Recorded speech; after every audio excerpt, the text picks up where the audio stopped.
الحمد لله وكفى والصلاة والسلام على عباده الذين اصطفى أما بعد فأعوذ بالله من الشيطان الرجيم بسم الله الرحمن الرحيم وإذ قال ربك للملائكة إني جاعل في الأرض خليفة قالوا وتجعل فيها من يفسد فيها ويسفك الدماء ونحن نسبح بحمدك ونقدس لك قال إني أعلم ما لا تعلمون صدق الله العظيم رب اشرح لي صدري ويسر لي أمري واحلل عقدة من لساني يفقهوا قولي۔ جیسا کہ میں نے عرض کیا تھا، سورہ بقرہ کے پہلے 4 رکوع نہایت اہم ہیں، نہایت جامع ہیں۔ پہلے 2 رکوعوں میں 3 قسم کے انسانوں کی وضاحت کی گئی، 3 قسم کے کردار کے نقشے کھینچ دیے گئے۔ تیسرے رکوع میں قرآن مجید کی دعوت کا خلاصہ آ گیا، توحید فی العقیدہ، توحید فی العمل، یعنی عبادت اللہ کی، ایمان بالرسالت، قرآن مجید کو منزل من اللہ کلام ماننا۔ اس میں اگر شک ہے تو جو بھی چیلنج تھا، اگر واقعتاً تمہیں شک ہے، حقیقت میں شک نہیں ہے، لیکن جیسا کہ تم کہہ رہے ہو کہ تمہیں شک ہے تو کوشش کرو اس کے مقابلے کی ایک صورت بنانا ہو۔ پھر آخرت، جنت اور دوزخ، ان دونوں کا تذکرہ ہو گیا۔ پھر ایک خاص مسئلہ جو قرآن مجید کے اسلوب پر اعتراض کی شکل میں آیا کہ اس میں مچھر جیسی حقیر شے کا بھی تذکرہ ہے، اس کی حکمت بیان کر دی گئی کہ تشبیہ اور تمثیل میں ظاہر بات ہے کہ ممثل لہو اور ممثل بہی میں مناسبت چاہیے۔ جس چیز کے لیے تمثیل بیان کی جا رہی ہے، جس شے سے تمثیل بیان کی جا رہی ہے، ان میں مناسبت ہونی چاہیے، اس میں عظیم یا حقیر کا کوئی سوال نہیں۔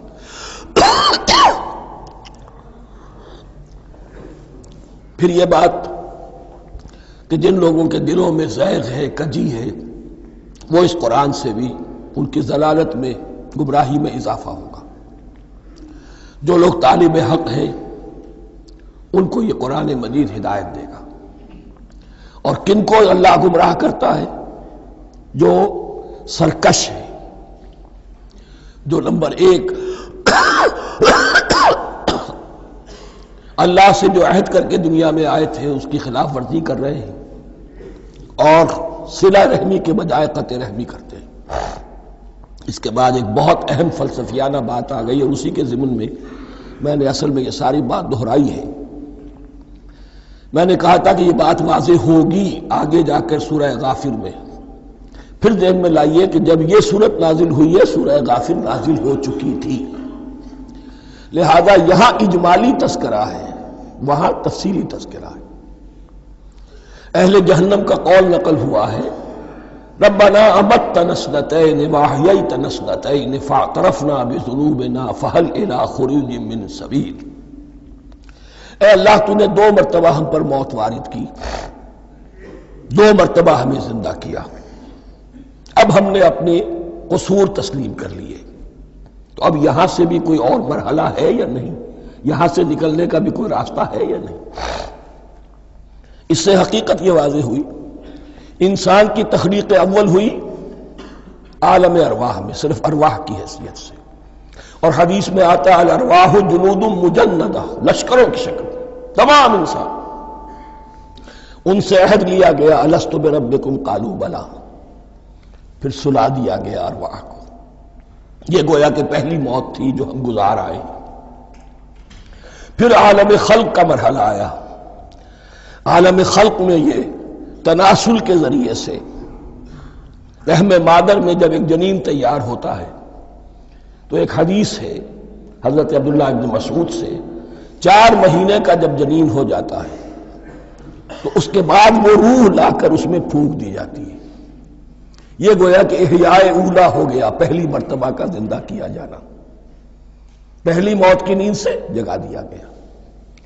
اے تازہ واردان بساط ہوائے دل، اب ہم اس دنیا میں اس جسد کے ساتھ زندہ ہوئے، اب پھر موت آئے گی، جسد یہی چلا جائے گا جہاں سے آیا تھا، روح جہاں سے آئی تھی وہاں واپس جائے گی. ثم یمیتکم ثم یحییکم ثم الیہ ترجعون، پھر تمہیں اللہ کی طرف لوٹا دیا جائے گا. یہ ہے بہت گہرا نقطہ فلسفہ دین کا.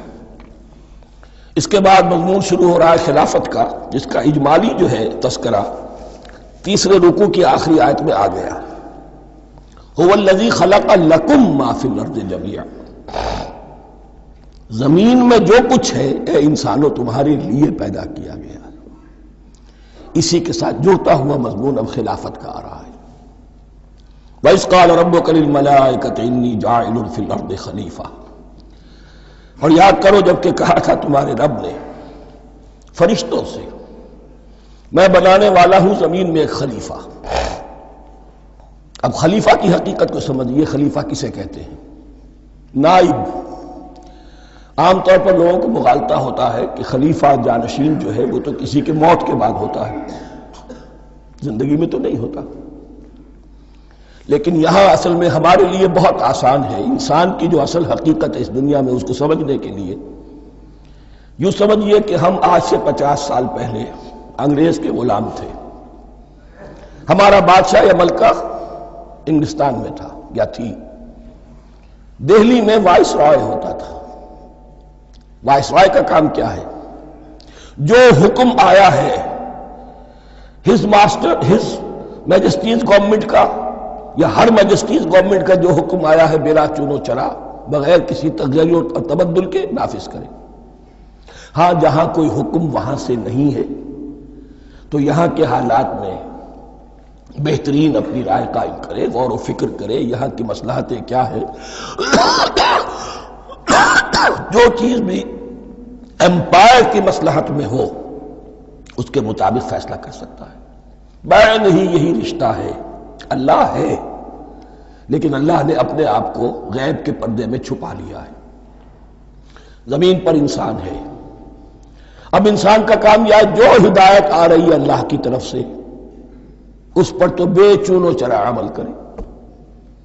جہاں کوئی ایکسپریس ہدایت نہیں ہے، کوئی واضح ہدایت نہیں ہے، وہاں اپنے بس ججمنٹ کو ایکسرسائز کرے. اسی کا نام اجتہاد ہے. غور و فکر کرے، سوچے، اور جو بات روح دین کے زیادہ سے زیادہ مطابقت رکھنے والی ہو اس کو اختیار کر لے. بین ہی یہی رشتہ ہے در حقیقت رشتہ خلافت کہ جو اللہ اور انسان کے مابین ہے. اب یہ جو دی گئی ہے یہ حیثیت تمام انسانوں کو دی گئی ہے. پوٹینشلی ہر انسان اللہ کا خلیفہ ہے. لیکن جو اللہ کا باغی ہو جائے، جو خود حاکمیت کا مدعی ہو گیا، گویا کہ وہ باغی ہے. اب اگر شاہ جہاں بادشاہ تھا، اس کا کوئی ولی عہد تھا، اور ولی عہد جو ہے صبر نہیں کر سکتا، اپنے باپ کی زندگی ہی میں بغاوت کر دیتا ہے، حکومت حاصل کرنا چاہتا ہے، تو اب وہ کیا ہے؟ واجب القتل ہے. جو لوگ بھی حاکمیت کے مدعی ہو گئے ویسے تو حقیقت واجب القتل ہے، لیکن دنیا میں مہلت دی ہے اللہ نے. یہ دار الامتحان ہے. فوراً قتل نہیں کرتا، فوراً ختم نہیں کرتا.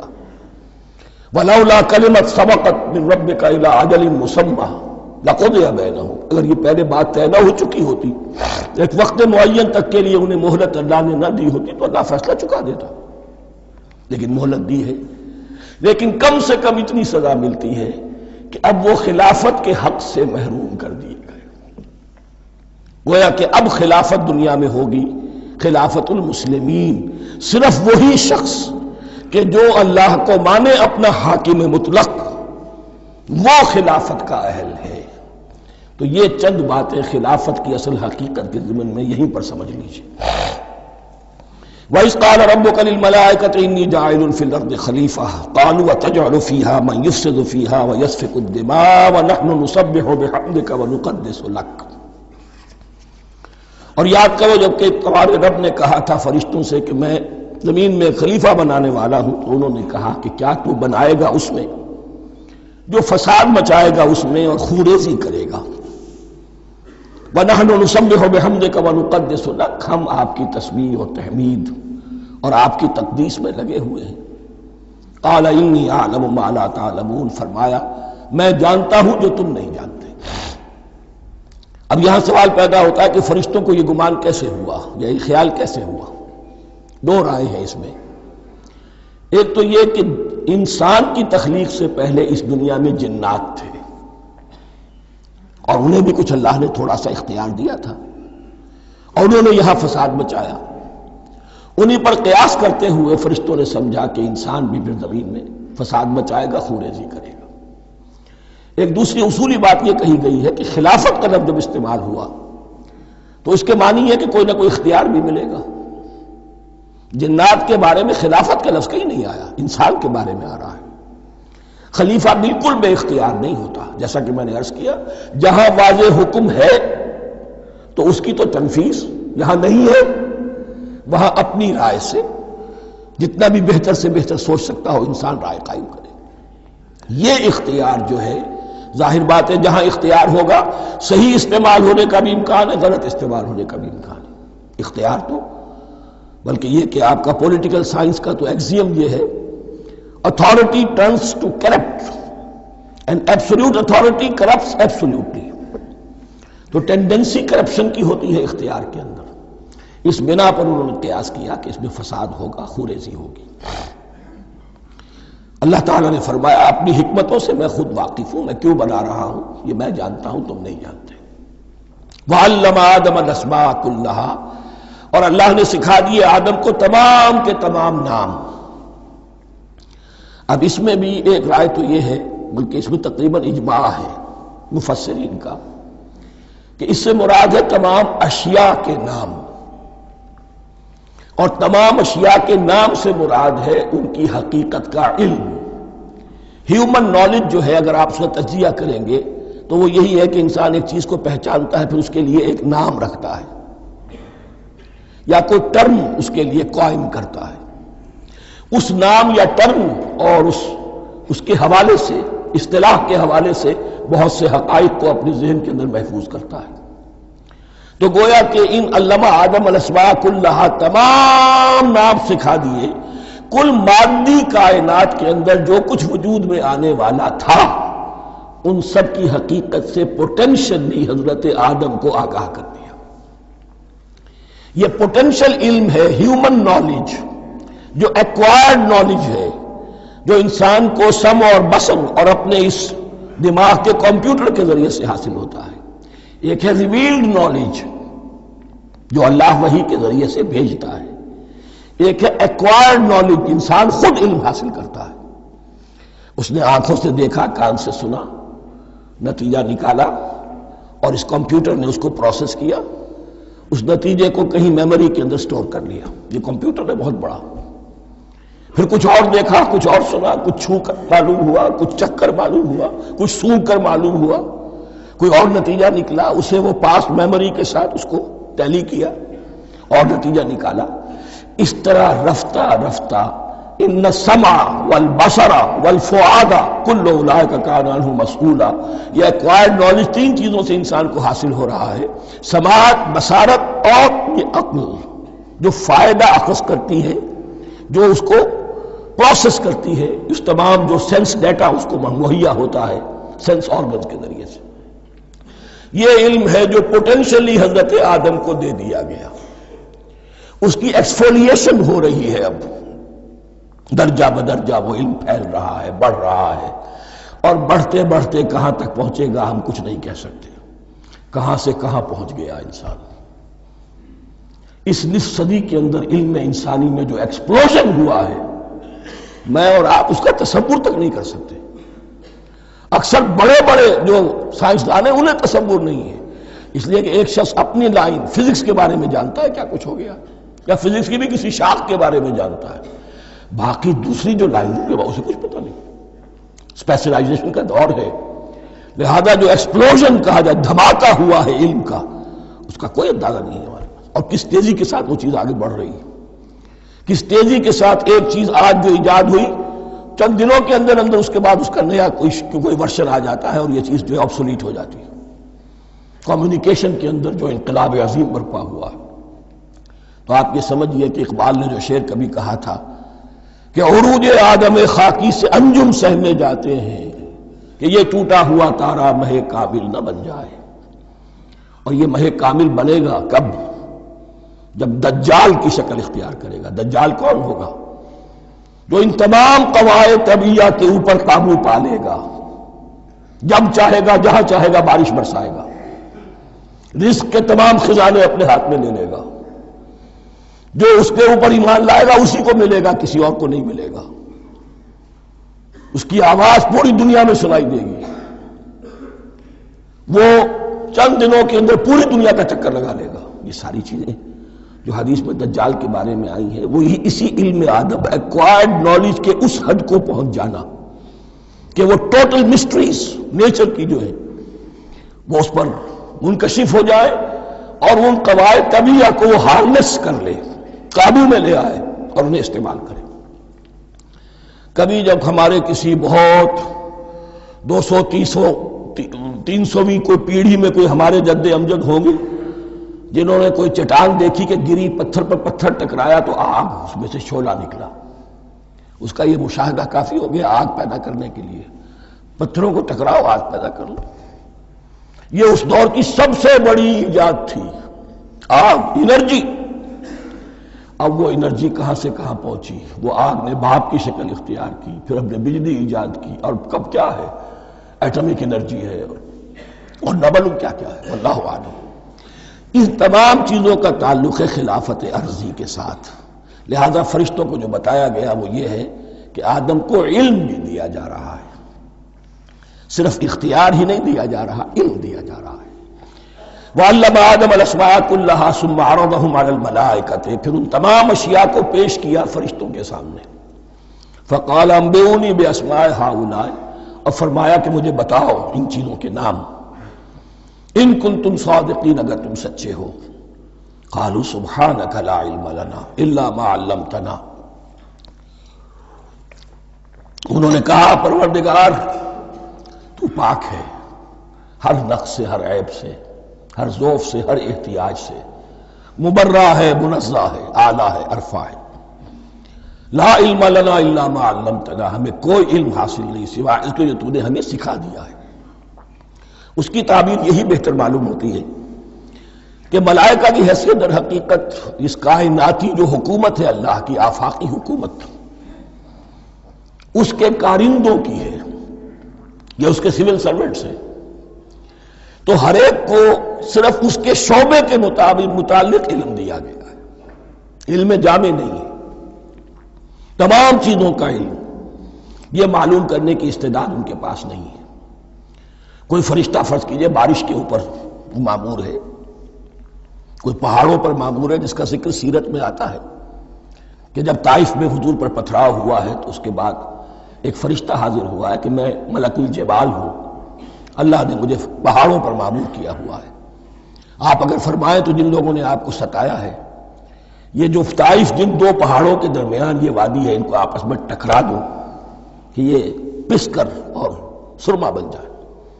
آپ نے فرمایا نہیں، کیا عجب، اللہ تعالیٰ ان کی اگلی نسلوں کو ہدایت دے دے۔ تو فرشتے ہیں، کوئی پہاڑوں پر مامور ہے، کوئی کسی خدمت پر مامور ہے، ان کو علم دیا گیا ہے صرف انہی کی اپنی جو بھی فرائض منصبی ہیں ان کے شعبے سے متعلق، کل نہیں۔ جامعیت جو ہے علم کی وہ ہے کہ جو حضرت آدم علیہ السلام کو پوٹینشلی دے دی گئی اور جو اب بڑھتے بڑھتے ایک بہت تلاور درخت بن چکا ہے۔ سبحانک لا علم لنا الا ما علمتنا انک انت العلیم الحکیم، یقیناً آپ ہی کی ذات ہے جو کل کے کل علم کی حامل ہے اور جس کے اوپر حکمت بھی، جس کی حکمت بھی کامل ہے، باقی تو ہر مخلوق میں سے ہر ایک کا علم ناقص رہے گا۔ العلیم، کل علم کا جاننے والا تو ہی ہے، الحکیم، کل حکمت وہ تو تیرے ہی پاس ہے۔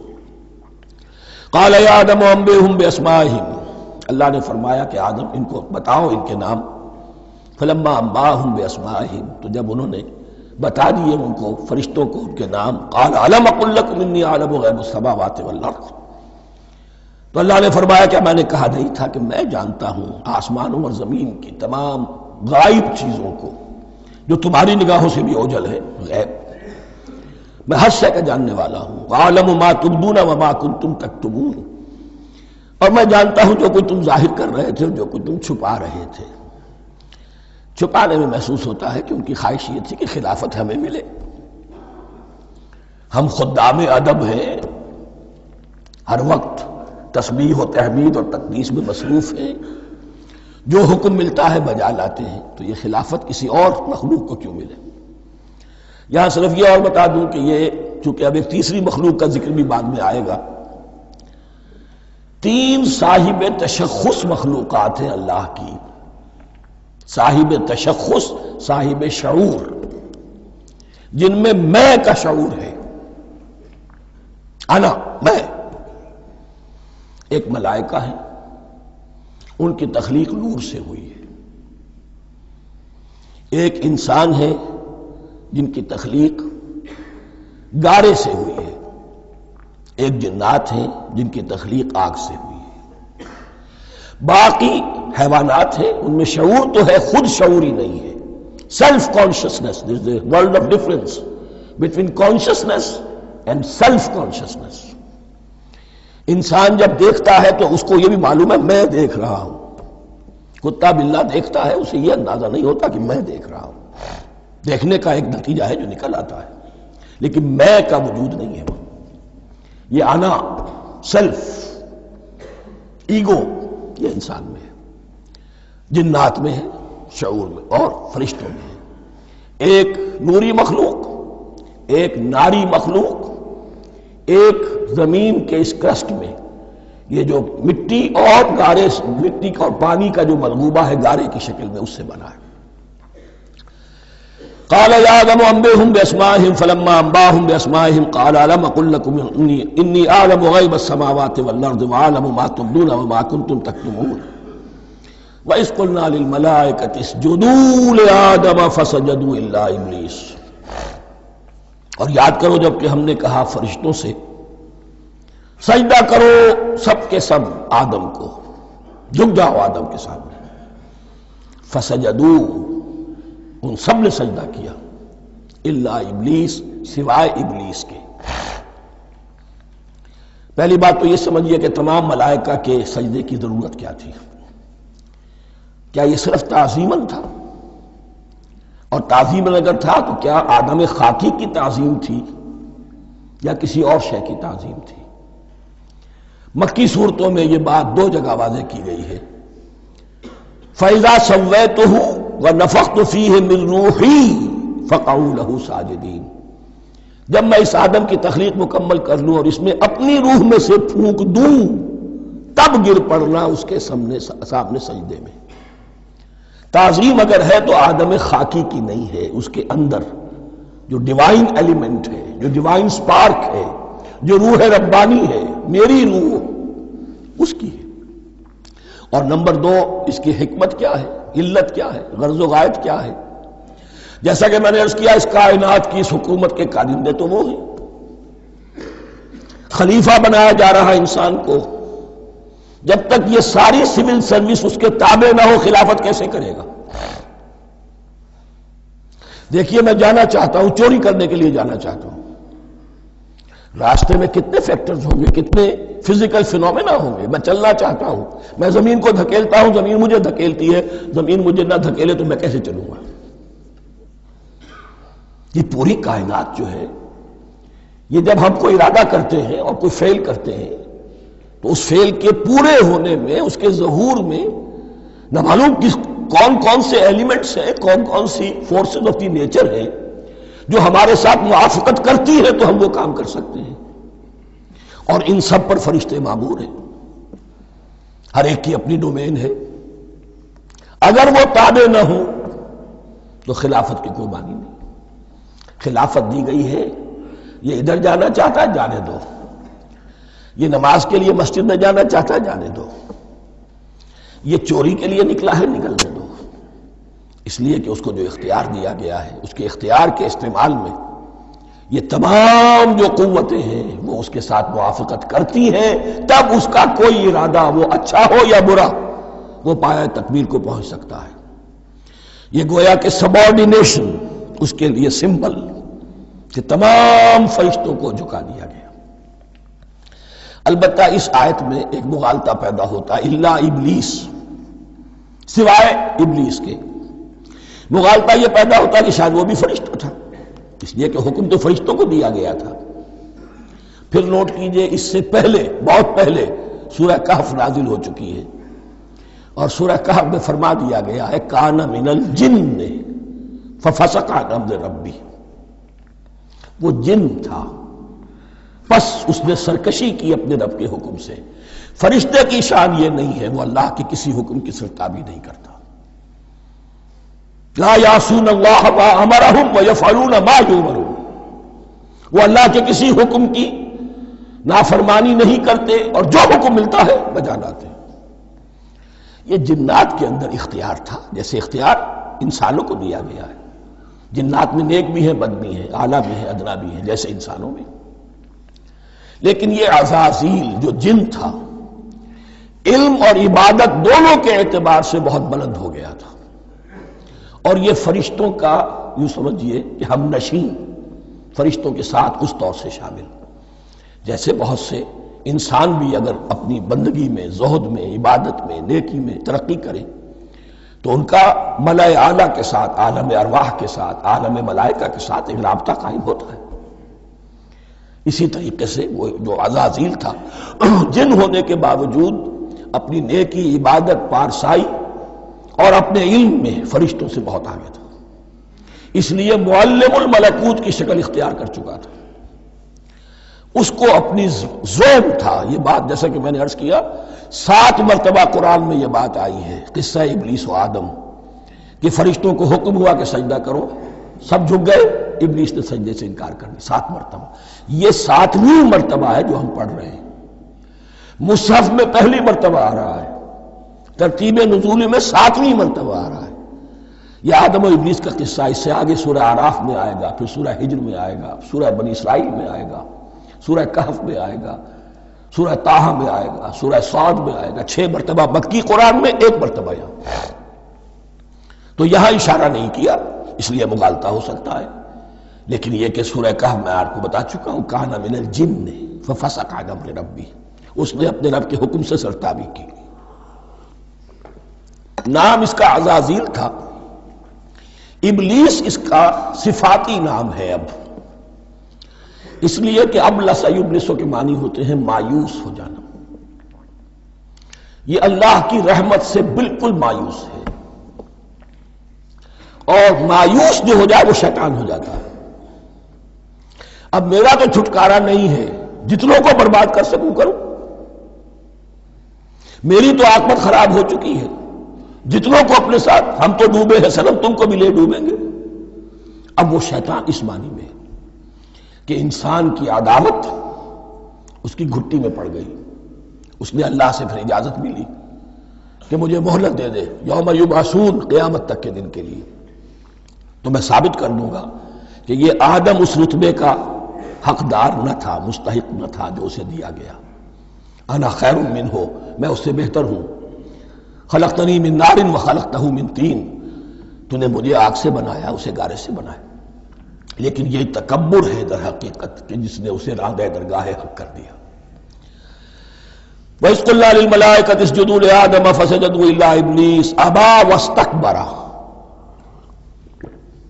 ابا اس نے انکار کیا، واستکبر اور تکبر کیا، استکبار کیا، وَكَانَ مِنَ الْكَافِرِينَ۔ کانا عربی زبان میں 2 طرح کا ہوتا ہے، تامہ، ناقصہ۔ ایک معنی یہ ہو سکتے ہیں کہ ہو گیا، اب اپنے اس استکبار اور انکار کی وجہ سے کانا من الکافرین، وہ کافروں میں سے ہو گیا۔ ایک کانا تامہ ہوتا تھا ہی کافروں میں سے، یعنی اس کے اندر سرکشی چھپی ہوئی تھی، اب ظاہر ہو گئی۔ یہ معاملہ ہوتا ہے، کسی شخص کی بدنیت ہی اس کے اوپر پردے پڑے رہتے ہیں نیکی کے، زہد کے، کسی خاص وقت میں آ کر وہ ننگا ہو جاتا ہے، اور جو اس کے اندر تھا اصل اس کی حقیقت وہ سامنے آ جاتی ہے، اس کا امکان ہے۔ تو دونوں معنی اس کے ہو سکتے ہیں۔ وَقُلْنَا يَا آدَمُ اسْكُنْ أَنْتَ وَزَوْجُكَ الْجَنَّةَ، اور ہم نے کہا کہ اے آدم رہو تم اور تمہاری بیوی جنت میں۔ اب یہ جنت کون سی ہے؟ اکثر حضرات کے نام کر کے نزدیک یہ جنت کہیں آسمان ہی میں تھی، آسمان ہی میں حضرت آدم کی تخلیق ہوئی۔ البتہ یہ سب مانتے ہیں کہ ایک وہ جنت الفردوس جو ہے جس میں جانے کے بعد پھر واپس نکلنے کا کوئی امکان نہیں، یہ وہ جنت نہیں ہے جس میں کہ آخرت میں لوگوں کو جا کر داخل ہونا ہے، اس میں داخل ہونے والے کے نکلنے کا کوئی امکان نہیں۔ ایک رائے یہ بھی ہے، میرا رجحان اس رائے کی طرف ہے، تخلیق آدم اسی زمین پر ہوئی ہے، وہ جن مراحل سے گزری ہے تخلیق وہ ایک علیحدہ مسئلہ ہے۔ بایولوجی اور وحی دونوں اس پر متفق ہیں کہ مٹی سے، کرسٹ آف دی ارتھ سے انسان بنا ہے، اس پر اتفاق ہے، قرآن کا بھی اور بایولوجی کا بھی، جدید علم الحیوانات کا بھی، علم الحیات کا۔ سٹیجز کیا ہیں اس میں اختلاف ہو سکتا ہے، اس کو چھوڑ دیجئے، وہ اس وقت کا بحث نہیں۔ یہی کسی اونچے مقام پر کوئی سرسبز و شاداب علاقہ تھا جہاں حضرت آدم کو رکھا گیا، کہ جہاں ہر طرح کے میوے تھے، ہر شے، لا تظمأ فیہا ولا تضحیٰ، نہ اس میں بھوک لگے گی، نہ دھوپ تمہیں ستائے گی، ہر طرح کی چیز تمہیں فراہم ہے۔ وہاں رکھے گئے ہیں صرف ایک ڈیمانسٹریشن کے لیے، کہ انہیں نظر آ جائے کہ شیطان میرا دشمن ہے، وہ مجھے ورغلائے گا، طرح طرح سے میرے اندر وسوسہ اندازی کرے گا، میرے اور میری اولاد کے، صرف ایک ڈیمانسٹریشن۔ اس کی مثال یوں سمجھیے کہ سلیکشن تو ہو گیا، سی ایس پی گریڈ میں کوئی شخص آ گیا ہے، لیکن اب وہ سول سروس اکیڈمی میں رکھا جا رہا ہے۔ تو یہ کوئی اکیڈمی ہو سکتا ہے اسی زمین پر ہو، صرف بتانا یہ تھا کہ تمہیں معلوم ہو جائے کہ یہ شیطان تمہارا دشمن ہے۔ اس لیے کہ اس میں جو ایک لفظ حبوط کا آ رہا ہے، وہ حبوط صرف ایک ہی معنی میں نہیں ہوتا، دوسری معنی میں بھی ہے۔ واللہ عالم، یہ چیزیں پھر متشابہات میں رہیں گی، اس لیے ان کے بارے میں کوئی ایک رائے دوسری رائے، اس کے لیے ذہن سے، عقل سے بات کر کے ایک یا دوسری رائے اختیار کر سکتے ہیں۔ وَقُلْنَا يَا آدَمُ اسْكُنْ أَنْتَ وَزَوْجُكَ الْجَنَّةَ، اور ہم نے کہا کہ رہو اے آدم، تم بھی اور تمہاری بیوی بھی باغ میں، اس باغ میں، الجنہ، اس باغ میں، گویا کہ اشارہ کیا جا رہا ہے۔ وَكُلَا مِنْهَا رَغَدًا حَيْثُ شِئْتُمْ، اور کھاؤ اس میں سے با فراغت جہاں سے چاہو، ہر طرح کا پھل ہے کھاؤ۔ وَلَا تَقْرَبَا هَٰذِهِ الشَّجَرَةَ، یہاں پہ اس درخت کا نام نہیں دیا گیا، اشارہ اس درخت کے قریب مت جانا۔ فَتَكُونَا مِنَ الظَّالِمِينَ، تو تم ظالموں میں سے ہو جاؤ گے، تم حد سے گزرنے والوں میں سے ہو جاؤ گے۔ اب اس کی بھی حکمت سمجھیے کہ چونکہ ڈیمانسٹریشن کرانی ہے کہ تمہیں کسی چیز سے، ہزار چیزیں مباح ہیں دنیا میں، چند چیزیں پینے کی حرام ہیں، اب تم اگر ان ہزار مباح چیزوں کو چھوڑ کر حرام چیز کو پیتے ہو تو یہ تمہارا اختیار ہوا، جبکہ اللہ تعالیٰ نے مباحات کا دائرہ بہت وسیع رکھا ہے۔ جس سے چاہو چند رشتے ہیں جو بیان کر دیے گئے، یہ حرام ہے، محرمات ہے، ابدیہ ہیں، ان سے تو شادی نہیں ہو سکتی، باقی کسی مسلمان عورت سے دنیا کے کسی کونے میں وہ شادی کر سکتے، کروڑوں کے آپشنز آپ کے لیے خالی کھلے ہیں، لیکن پھر بھی انسان شادی نہ کرے، زنا کرے، یہ گویا کہ اس کی اپنی خباثت نفس ہے۔ ایک نہیں، دو دو، تین تین، چار چار تک شادی کرو، اجازت ہے تمہیں۔ تو اس اعتبار سے مباحات، اب یہ پورا باغ تمہارے لیے مباح ہے، بس ایک درخت ہے اس کے پاس نہ جانا، اور درخت کا نام لینے کی کوئی ضرورت نہیں، تو آزمائش تھی نا، صرف ایک آزمائش اور اس کی ڈیمانسٹریشن۔ فَأَزَلَّهُمَا الشَّيْطَانُ عَنْهَا، تو پھسلا دیا ان دونوں کو شیطان نے اس درخت کے بارے میں۔ اب وہ کس کس طریقے سے پھسلایا، یہ بھی جیسا کہ میں نے عرض کیا 6 مرتبہ چونکہ یہ قصہ آ چکا ہے، اس کی آپ کو سورہ طٰہٰ میں تفصیل ملے گی، کس کس طریقے سے پھسلایا اور اس بات کے لیے تیار کیا۔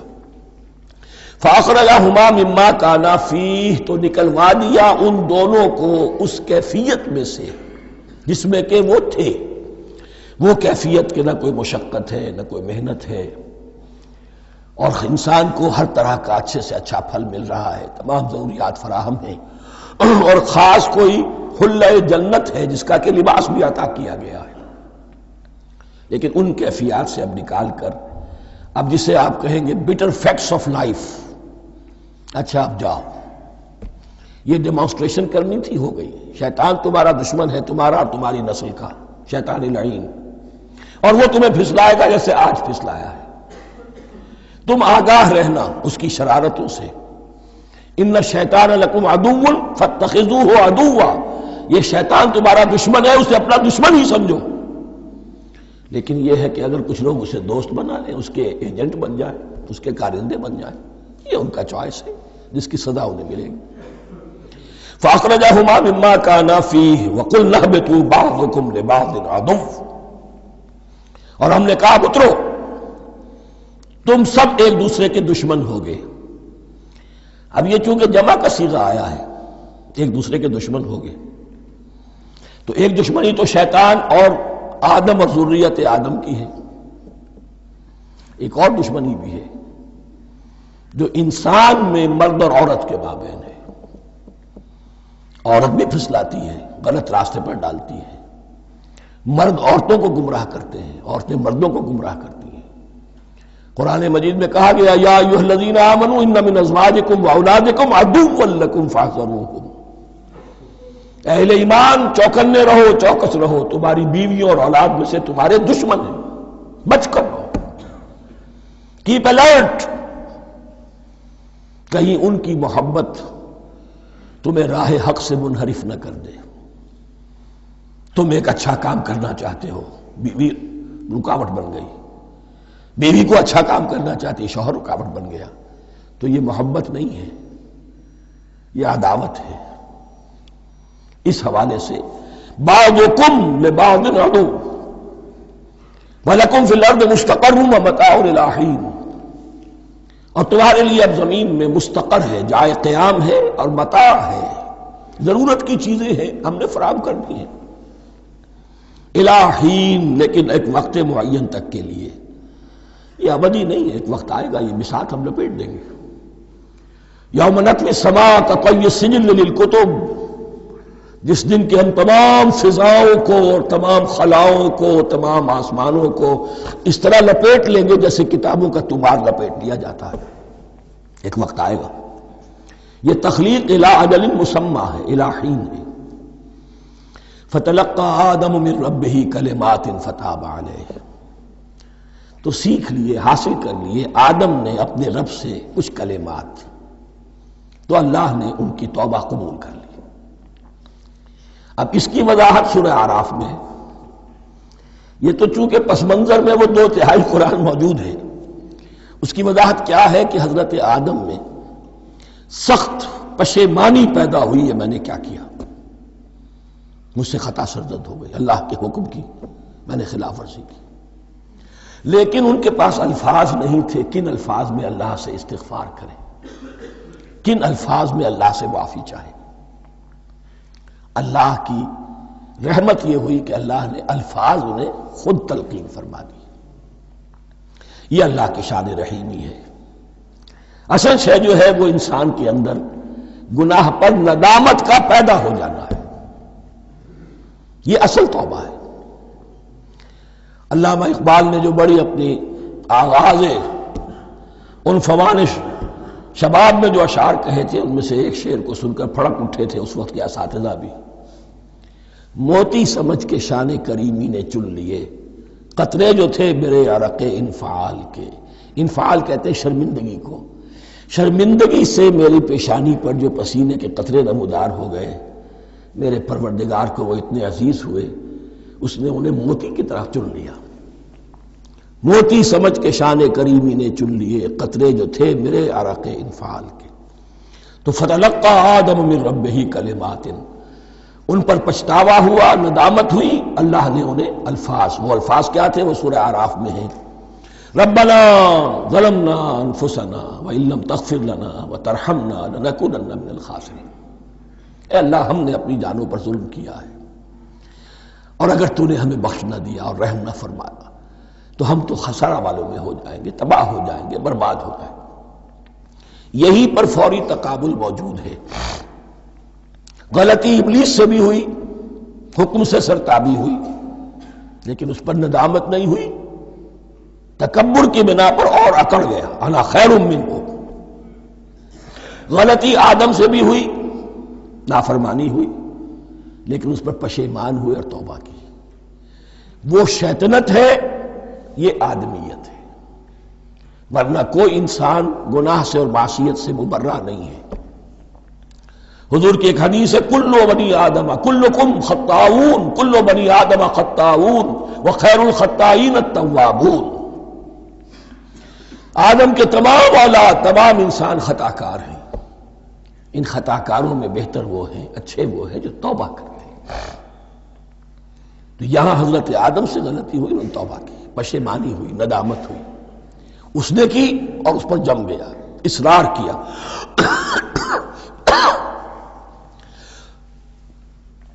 فتلقى آدم من ربه كلمات فتاب عليه إنه هو التواب الرحيم۔ یقیناً وہی تو ہے بہت توبہ کو قبول فرمانے والا اور بہت رحم فرمانے والا۔ یہ نوٹ کیجئے گا، توبہ کا لفظ دونوں طرف سے آتا ہے، بندہ بھی تواب، وخیر الخطائین التوابون، تواب بندے بھی ہو گئے، تواب اللہ بھی ہے۔ اس کی اصل حقیقت کیا ہے؟ بندے نے خطا کی اور دور ہو گیا اللہ سے، اللہ نے اپنی رحمت کی نگاہ اس سے پھیر لی۔ بندے نے توبہ کی، اللہ پھر اپنی رحمت کے ساتھ اس کی طرف متوجہ ہو گیا۔ توبہ کے معنی پلٹنا۔ بندہ معصیت سے توبہ کر کے اپنی اصلاح کی طرف، بندگی کی طرف، اطاعت کی طرف پلٹ آیا۔ اللہ نے جو اپنی نظر رحمت پھیر لی تھی، اللہ نے پھر وہی اپنی شان غفاری اور رحیمی کے ساتھ بندے کی طرف توجہ فرما لی، جس کے لیے حدیث میں الفاظ آتے ہیں، تم اگر میری طرف بالشت بھراؤ گے میں ہاتھ بھراؤں گا، تم اگر چل کر آؤ گے میں دوڑ کر آؤں گا، ہم تو مائل بکرم ہے کوئی سائل ہی نہیں، راہ دکھلائیں کسے رہنم منزل ہی نہیں۔ وہ تو تواب ہے، بس فرق یہ ہے کہ تابہ بندے کے لیے ہوگا تو الہ ہوگا، تابہ الہ، انی تبت الیک، اور جب اللہ کی طرف سے ہوگا تابہ علیہ، وہ اعلیٰ ہوگا، اس پر توبہ کی، یعنی اللہ کی بلند شان ہے تو انسان توبہ کرتا ہے تو اس کی طرف توبہ کرتا ہے۔ اللہ کی شان کیا ہے؟ وہ توبہ کرتا ہے تو بندے پر اعلیٰ، فتاب علیہ انہ هو التواب الرحیم۔ قلنا اہبطوا منہا جمیعا، ہم نے کہہ دیا اتر جاؤ اس سے تم سب کے سب۔ فإما یاتینکم منی ھدی، اب یہاں لفظ آیا اہبطوا، یہاں بھی پہلے بھی آیا ہے۔ جو حضرات یہ سمجھتے ہیں کہ تخلیق آدم آسمانوں پر ہوئی ہے اور جنت بھی وہ آسمان میں ہے جہاں رکھے گئے تھے، آزمائشی یا ٹریننگ یا ڈیمانسٹریشن والی جنت، وہ یہاں حبوط کا ترجمہ کریں گے کہ آسمان سے زمین پر اترنے کا حکم دیا گیا۔ جو لوگ سمجھتے ہیں یہی کسی بلند مقام پر تھے، وہ کہتے ہیں کہ نیچے اترو، کسی بڑی اونچی سطح مرتفع پر اگر کوئی جگہ تھی تو اب نیچے اترو اور جاؤ، اب تمہیں زمین میں ہل چلانا پڑے گا، اب روٹی حاصل کرنے کے لیے یہ جو نعمتوں کے دسترخوان یہاں بچھے ہوئے تھے یہ اب تمہارے لیے نہیں ہے۔ اس کے لیے اس معنی میں اس لفظ کا استعمال جو ہے وہ آ جائے گا آگے چل کر اسی سورہ بقرہ کے اندر، کہ اس معنی میں بھی سورہ بقرہ کے 7ویں رکوع میں یہ لفظ استعمال ہوا ہے، تو امکان اس کا بھی ہے۔ بس اس سے آگے ادھر یا ادھر کی زیادہ بحث کرنے کا یہ موقع دورہ ترجمہ قرآن میں نہیں ہے۔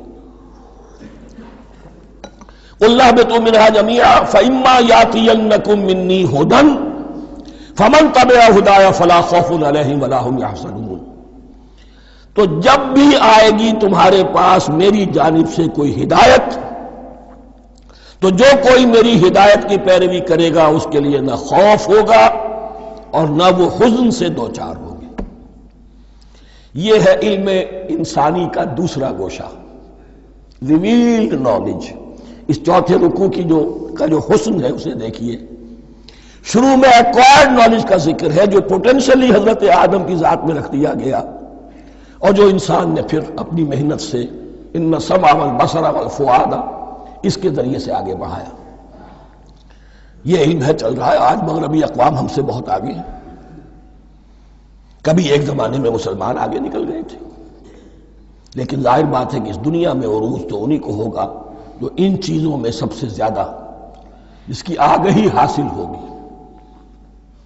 البتہ ایک علم وہ ہے جو آسمان سے نازل ہوتا ہے، یہ گیون ہے، ریویلڈ نالج ہے، یہ وحی ہے۔ فَإِمَّا يَأْتِيَنَّكُم مِّنِّي هُدًى، تمہارے مقام خلافت کا تقاضا یہ ہے جو احکام ہمارے آئے، جو ہدایات ہم بھیجیں، ان کو تو پوری طریقے سے اس کی پیروی کرو۔ فَمَن تَبِعَ ہدایہ، تو جو کوئی بھی میری ہدایت کی پیروی کرے گا، فَلَا خَوْفٌ عَلَيْهِمْ وَلَا هُمْ يَحْزَنُونَ وَالَّذِينَ كَفَرُوا، اور جو ناشکری کریں گے، کفر کریں گے، انکار کریں گے، وَكَذَّبُوا بِآيَاتِنَا، اور ہماری آیات کو جھٹلائیں گے، فَأُولَٰئِكَ أَصْحَابُ النَّارِ هُمْ فِيهَا خَالِدُونَ، تو وہ جہنمی ہوں گے، آگ والے ہوں گے، اس میں ہمیشہ ہمیشہ رہیں گے۔ یہ ہے گویا کہ چارٹر، اس نوع انسانی کو جو ابدی چارٹر اللہ نے دیا ہے۔ جبکہ زمین کا چارج دے دیا گیا خلیفہ کی حیثیت سے۔ یہاں یہ 4 رکوع جو ہے سورہ بقرہ کے، جو میں نے عرض کیا تھا، قرآن کی دعوت، قرآن کا بنیادی فلسفہ، اس پر یہ جام ہے، اور یہ مکی صورتوں کے مضامین کا خلاصہ۔ اب یہاں سے شروع ہو رہا ہے 5ویں رکوع سے، مسلسل 10 رکوع، مسلسل خطاب ہے بنی اسرائیل سے۔ البتہ ان میں ایک تقسیم ہے، پہلے رکوع میں دعوت ہے۔ دعوت جب ہوتی ہے تو آمادہ کرنا، تشویق، ترغیب، دل جوئی، نرمی، یہ دعوت کے اجزاء لا ينفک ہیں، اس کے بغیر دعوت مؤثر نہیں ہوتی۔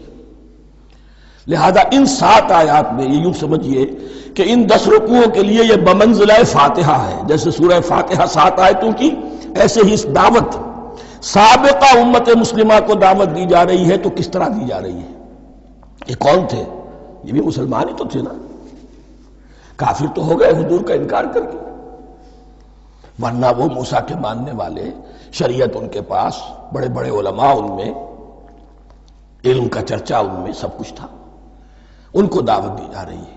لیکن میں اس لیے آپ کو چاہتا ہوں، اس کو توجہ دلا رہا ہوں، آج اگر مسلمانوں میں جو غافل ہو گئے، اپنی حقیقت کو بھول گئے، اپنے فرض منصبی سے غافل ہو گئے، دنیا کے اور قوموں کی طرح کی ایک قوم بن کر رہ گئے، اگر کوئی ایک داعی گروہ کھڑا ہو، کوئی جماعت، کوئی فرد، اور اس سے جماعت بنے، تو ظاہر بات ہے سب سے پہلے اسے اسی امت کو دعوت دینی ہوگی، اس لیے کہ دنیا تو اسلام کو پہچانے گی اس امت کے حوالے سے۔ فزیشین ہیل تھائی سیلف، پہلے یہ تو ٹھیک ہو، یہ کہیں پر صحیح اسلام کا نمونہ پیش کرے تو دنیا کو دعوت دے سکو گے، آؤ دیکھو یہ ہے اسلام۔ اس لیے ان کو جو دعوت دینے کا اسلوب ہونا چاہیے وہ عکس ہوگا اس اسلوب کا جو ان 7 آیات میں ہمارے سامنے آ رہا ہے۔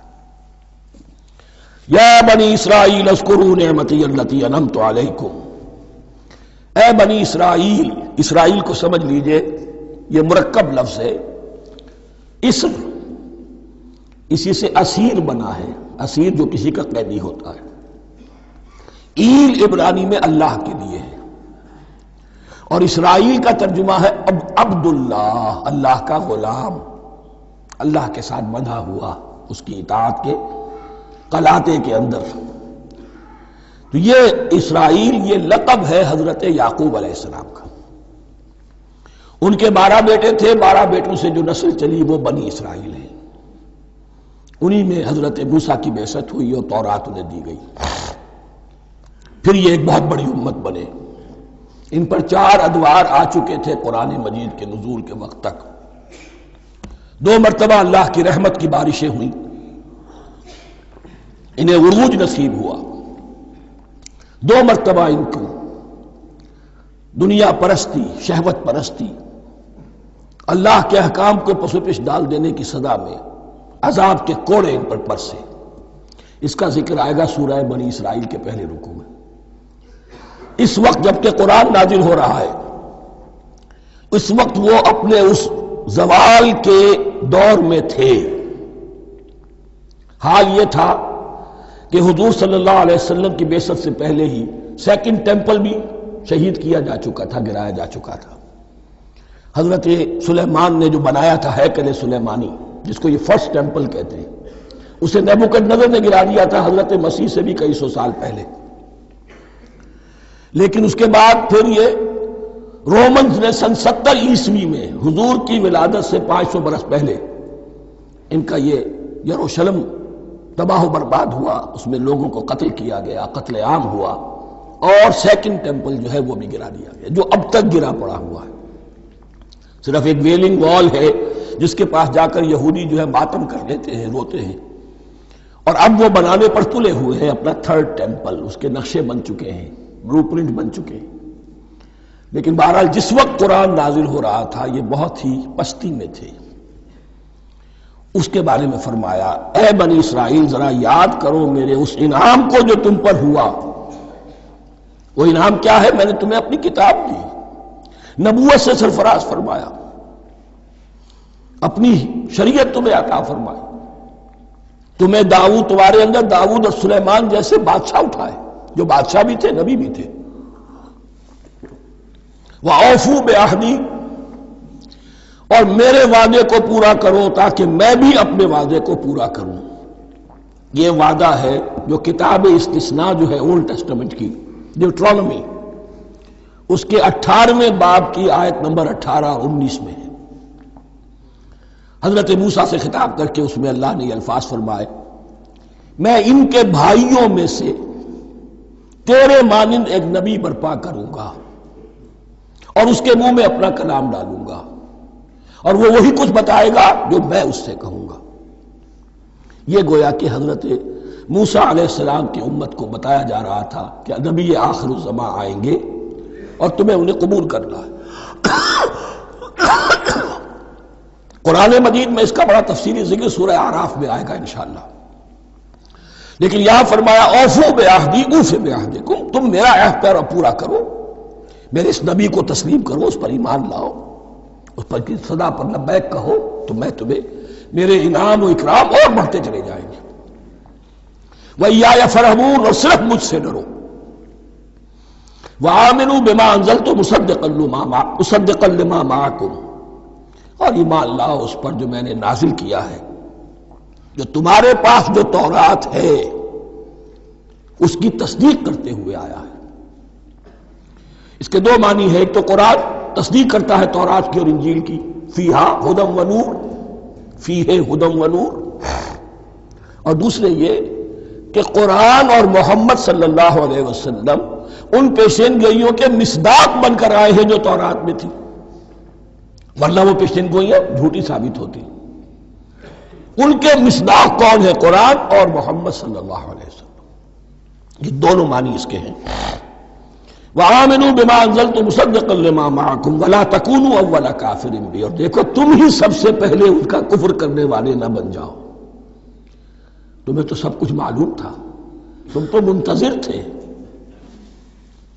تم تو آخری نبی کے انتظار میں تھے اور ان کے حوالے سے دعائیں کیا کرتے تھے کہ اللہ اس نبی آخر الزمان کے واسطے سے ہماری مدد فرما اور کافروں کے مقابلے میں ہمیں فتح عطا فرما. یہ آئے گا آگے چل کر اسی سورہ بقرہ کے اندر. لیکن اب تم ہی سب سے بڑھ کر کافر ہو گئے، تم ہی سب سے بڑھ کر دشمن ہو گئے. وَلَا تَكُونُوا أَوَّلَ كَافِرٍ بِهِ وَلَا تَشْتَرُوا بِآيَاتِي ثَمَنًا قَلِيلًا، اور دیکھو میری ان آیات کے عوض حقیر سی قیمت قبول نہ کرو. یہ آیات الہیہ ہیں، ان کو رد کر رہے ہو کس لیے؟ ہماری مسندیں، ہماری حیثیت، ہماری چودراہٹیں، کہیں ان پر کوئی آنچ نہ آ جائے. حقیر سی چیزیں، یہ صرف اس دنیا کا سامان ہے، اس کے سوا کچھ نہیں. وَلَا تَشْتَرُوا بِآيَاتِي ثَمَنًا قَلِيلًا وَإِيَّايَ فَاتَّقُونِ، اور صرف مجھ سے تقوی اختیار کرو، میرا تقوی اختیار کرو. وَلَا تَلْبِسُوا الْحَقَّ بِالْبَاطِلِ وَتَكْتُمُوا الْحَقَّ وَأَنْتُمْ تَعْلَمُونَ، اور نہ گڈمڈ کرو حق کے ساتھ باطل کو، اور مت چھپاؤ حق کو، ذرا حالے کہ تم جانتے ہو. یہ بات اچھی طرح نوٹ کر لیجیے، جانتے بوجھتے کرنا ایک ہے، مغالطے میں کرنا وہ ضلالت ہے، گمراہی ہے. ایک جان بوجھ کر کرنا، حق کو پہچان کر اسے رد کرنا، یہ پھر اللہ تعالیٰ کے غضب کو دعوت دینا ہے. wrath of اللہ، اس کے غضب کو دعوت دینا ہے کہ حق کو پہچان کر اس کی نفی کی جائے۔ وَأَنْتُمْ تَعْلَمُونَ۔ علماء یہود قرآن مجید میں آگے چل کر آئے گا ایسے پہچانتے تھے محمد کو اور قرآن کو جیسے اپنے بیٹوں کو، یعرفونہ کما یعرفون ابناہم، ایسے پہچانتے جیسے اپنے بیٹوں کو۔ وَأَقِیمُوا الصَّلَاةَ وَآتُوا الزَّکَاةَ، دیکھو نماز قائم کرو، زکوٰۃ ادا کرو۔ وَارْکَعُوا مَعَ الرَّاکِعِینَ، اور جھکنے والوں کے ساتھ جھکو۔ یہ اول تو رکوع کو انہوں نے اپنے ہاں سے خارج کر دیا تھا، ثانیاً باجماعت نماز ان کے ہاں ختم ہو گئی تھی۔ وَارْکَعُوا مَعَ الرَّاکِعِینَ، جماعت باجماعت نماز کی طرف اشارہ ہے۔ أَتَأْمُرُونَ النَّاسَ بِالْبِرِّ وَتَنْسَوْنَ أَنفُسَكُمْ، کیا تم لوگوں کو نیکی کا حکم دیتے ہو، تقویٰ کی، پارسائی کی تعلیم دیتے ہو؟ میں کہہ رہا ہوں نا کہ اصل میں مخاطب کون ہے؟ علماء یہود۔ اس آیت سے ثابت ہو گیا عالم ہمارا بھی جب بھی کھڑا ہوگا اونچے سے اونچا آواز کہے گا، اعلیٰ سے اعلیٰ بات کہے گا۔ اکثر و بیشتر کا حال یہ ہے کہ ان کا اپنا کردار دیکھیے تو کوئی مناسبت ہی نہیں اس سے کہ جو وہ بات کہہ رہا ہے، جو لوگوں کو دعوت دے رہا ہے اس پر خود عمل نہیں۔ تو یہی در حقیقت علماء یہود کا کردار بن چکا تھا۔ أَتَأْمُرُونَ النَّاسَ بِالْبِرِّ وَتَنْسَوْنَ أَنفُسَكُمْ، کیا تم لوگوں کو نیکی کا حکم دیتے ہو اور خود اپنے آپ کو بھول جاتے ہو؟ وَأَنْتُمْ تَتْلُونَ الْكِتَابَ، اور یہ سب کچھ تم کر رہے ہو اس حال میں کہ کتاب پڑھتے بھی ہو، تورات پڑھتے ہو، صاحب تورات ہو۔ ہمارے بھی بہت سے علماء کا، علماء سو جنہیں ہم کہتے ہیں، حال یہ ہو چکا ہے، خود بدلتے نہیں قرآن کو بدل دیتے ہیں، ہوئے کس درجہ فقیہان حرم بے توفیق۔ جو صورتحال ہے صرف قرآن کا متن بچا ہوا ہے، اس کے مفہوم میں، اس کی تفسیر میں، اس کے ترجمے میں تو تحریفیں موجود ہیں، بڑی بڑی تحریفیں موجود ہیں، متن بچا ہوا ہے، وہ اس لیے کہ اللہ تعالیٰ نے اس کی حفاظت کا ذمہ لیا ہے۔ وَاسْتَعِینُوا بِالصَّبْرِ وَالصَّلَاةِ، اور مدد حاصل کرو دو چیزوں سے، صبر اور نماز۔ یہ صبر کا لفظ یہاں پر بہت قیمتی ہے، بہت بامانی ہے۔ علماء سو کیوں وجود میں آتے ہیں؟ جب وہ دنیا کے کتے بن جائیں گے تو وہ دین کو بدنام کرنے والے ہوں گے۔ بظاہر دینی مناسب ہیں لیکن اصل میں ان کے پردے میں دنیا داری کی جا رہی ہے، صبر نہیں۔ بس صبر کے ساتھ اور نماز کے ساتھ، اس لیے کہ آپ صحیح راستے پر آئیں گے۔ اگر کوئی عالم دین لوگوں پر تنقید کرے گا، لولا ینہاہم الربانیون والاحبار، کیوں نہیں روکتے ان کے علماء اور ان کے اولیاء اور صوفیاء ان کو حرام کھانے سے اور جھوٹ بولنے سے؟ اگر کوئی شخص روکے گا اس کو پھر نذرانے تو نہیں ملیں گے، اس کی خدمتیں تو نہیں ہوگی۔ اگر تو دنیا میں صبر اختیار کرنا ہے تب تو آپ حق بات کہہ سکتے ہیں، اور اگر دنیاوی ایمبیشنز ہیں تو پھر آپ کو کہیں نہ کہیں کمپرومائز کرنا پڑے گا۔ وَاسْتَعِینُوا بِالصَّبْرِ وَالصَّلَاةِ، صبر اور نماز۔ وَإِنَّهَا لَكَبِیرَةٌ، اور یقیناً یہ بہت بھاری شے ہے، بہت بھاری شے ہے۔ عام طور پر خیال یہ ہے کہ انہا کی ضمیر صرف صلاۃ کی طرف جاتی ہے، نماز بہت بھاری ہے۔ ایک رائے یہ ہے کہ نہیں، یہ پورے طرز عمل کی طرف جا رہی ہے، یہ طرز عمل کہ خود صبر کرو، اس دنیا میں صبر کرو، دنیا اور دنیا کے متعلقات میں کم سے کم پر قانے ہو جاؤ اور حق کا بول بالا کرنے کے لیے میدان میں آ جاؤ، یہ طرز عمل۔ اور اس میں پھر نماز، الصلاۃ عماد الدین۔ وَإِنَّهَا لَكَبِيرَةٌ إِلَّا عَلَى الْخَاشِعِينَ، یہ یقیناً بہت بھاری چیز ہے، یہ روش، یہ رویہ بھی بہت بھاری اور نماز بھی بہت بھاری ہے، سوائے ان خشوع رکھنے والوں کے، ڈرنے والوں کے، جن کے دل جھک گئے ہیں اللہ کے سامنے۔ الَّذِينَ يَظُنُّونَ أَنَّهُمْ مُلَاقُو رَبِّهِمْ، جنہیں یہ یقین ہے کہ انہیں اپنے رب سے ملاقات کرنی ہے، جیسا کہ میں نے شروع میں توجہ دلائی تھی، وَبِالْآخِرَةِ هُمْ يُوقِنُونَ، یہ ایمان بالآخرت ہے جو انسان کو سیدھا رکھتا ہے عمل کے میدان میں۔ الَّذِينَ يَظُنُّونَ أَنَّهُمْ مُلَاقُو رَبِّهِمْ وَأَنَّهُمْ إِلَيْهِ رَاجِعُونَ، اور جنہیں یہ یقین ہے کہ بالآخر اسی کی طرف ہمیں لوٹنا ہے۔ بارک اللہ لی ولکم فی القرآن العظیم ونفعنی وإیاکم بالآیات والذکر الحکیم۔